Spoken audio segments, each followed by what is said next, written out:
ہمارے دوست نے ایک سوال کیا ہے محمد شوکت حبیب صاحب نے کہ ہم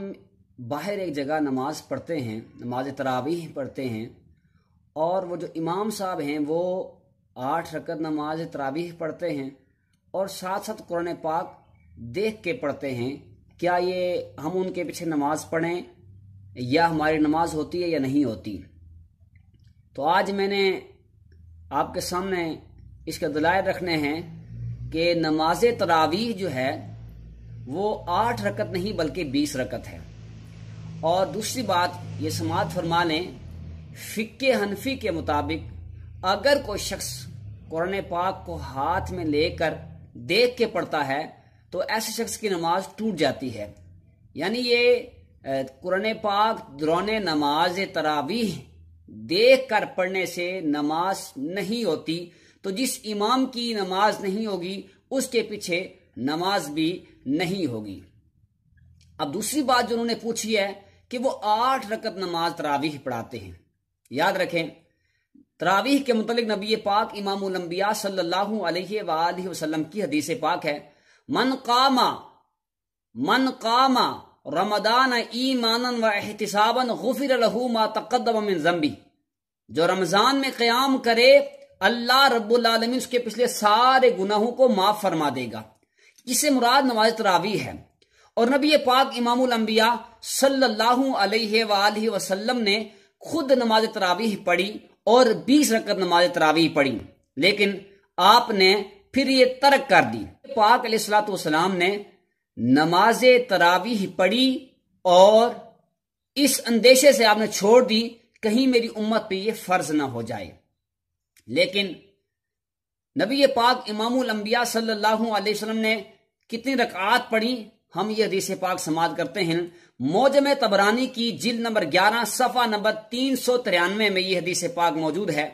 ان النبی صلی اللہ علیہ وسلم کان یصلی فی رمضان 20 رکعتا سوى الوتر،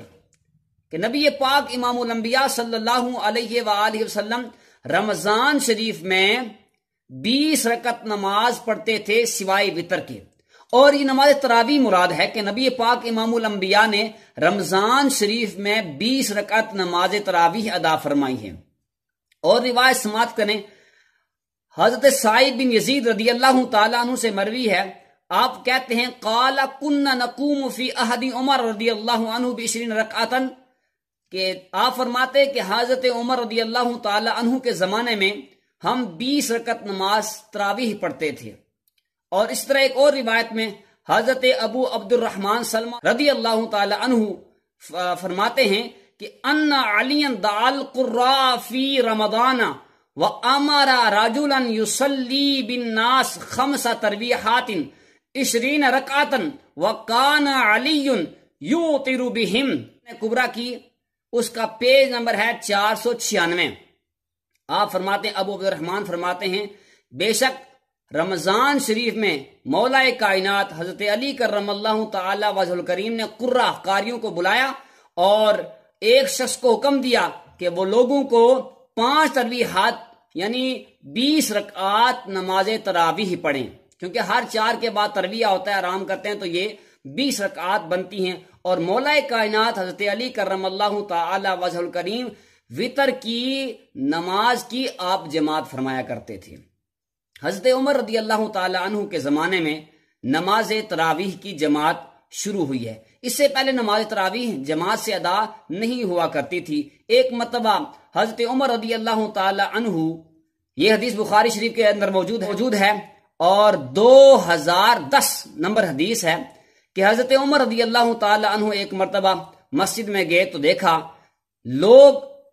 الگ الگ نماز تراویح اپنے انداز سے پڑھ رہے ہیں، کچھ کسی کی اقتداء میں پڑھ رہے ہیں، کچھ الگ خود ہی پڑھ رہے ہیں۔ تو آپ نے فرمایا کہ میں چاہتا ہوں کہ سارے ایک امام کے پیچھے ہو جائیں۔ تو آپ نے حضرت ابی بن کعب رضی اللہ تعالی عنہ کو امام مقرر فرمایا کہ سارے ان کے پیچھے نماز پڑھیں۔ جب دوسرے دن حضرت عمر رضی اللہ تعالی عنہ مسجد میں آئے تو آپ نے دیکھا سارے لوگ حضرت ابی بن کعب رضی اللہ تعالی عنہ کے پیچھے نماز ادا فرما رہے تھے، تو آپ نے فرمایا نعم البدعۃ ھذہ، یہ اچھا طریقہ ہے، یہ نیا طریقہ اچھا ہے۔ یعنی یہ جو نیا بدعت کا لفظ جو استعمال ہوا ہے،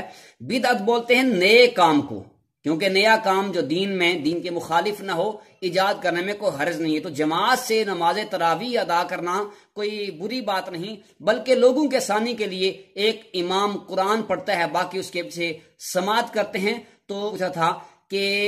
دیکھ کر قرآن پڑھنا، ہاتھ میں قرآن پاک کو اٹھا کر پڑھنا اور تراویح کی جماعت کرنا، اس سے نماز ٹوٹ جاتی ہے، نماز ادا نہیں ہوگی۔ اور دوسری جو انہوں نے سوال پوچھا تھا، دوسرا سوال جو پوچھا تھا وہ یہ تھا کہ نماز تراویح 8 رکعتیں یا 20، تو میں نے آپ کو بتا دیا کہ نماز تراویح جو ہیں وہ 20 رکعت ہیں۔ اچھا، جو روایت وہ احباب پیش کرتے ہیں تو اس روایت میں فی رمضان و غیر رمضان، اس میں رمضان اور رمضان کے علاوہ نبی پاک 8 رکعت نماز پڑھتے تھے۔ اس کا مطلب یہ ہے کہ نبی پاک سارا سال نماز تہجد 8 رکعات ادا کرتے تھے، اور وطر اس کے علاوہ تھے، تو ٹوٹل 11 رکعات بنتی تھی۔ رمضان میں تراویح تو ادا بندہ کر لیتا ہے، تو رمضان کے علاوہ کون سی تراویح ہوتی ہے؟ تو اس سے ثابت یہ ہوتا ہے کہ اس حدیث پاک کا جو مفہوم ہے، جو اس کا مطلب ہے، وہ کوئی اور ہے، یہ اس سے تراویح مراد نہیں بلکہ اس سے نماز تہجد مراد۔